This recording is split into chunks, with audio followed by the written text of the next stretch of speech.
What are some tips to make your yards more native bee friendly? So Yeah. attracting 300 species that live in Alberta or from Alberta. Yeah.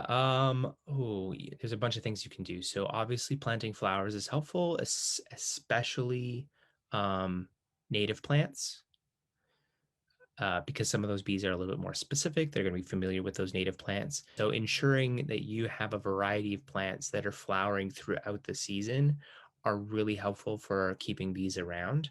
Um, you know what? Keeping your garden a little bit on the messy side is really helpful.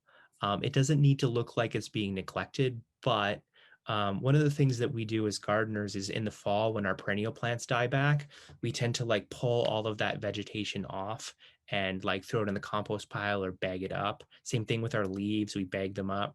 And that is habitat for native bees. So you've probably seen the bee hotels, which are like all the little straws and sticks with the little holes in I them. have one. Yeah. Yeah. And so the question is like, well, where are they in the wild, right? Like nobody's putting, like where's the homes? And well, if you take a lot of these perennial plants and you break the stem, they're hollow.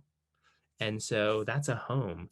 The leaves on the ground, a lot of our native species will send out queens in the fall, and the queens will bury in the leaves for the winter time, and then they will emerge in the spring. And so we do a disservice um, to our native pollinators when we clean all of that up and bag it up and then throw it out, because we're often either bagging up those pollinators and throwing them out or removing habitat for them.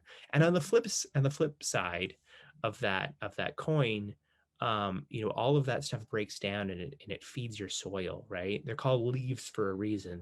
They provide a nice healthy cover for the soil and keep that ground nice and moist when it gets to be plus 38 outside.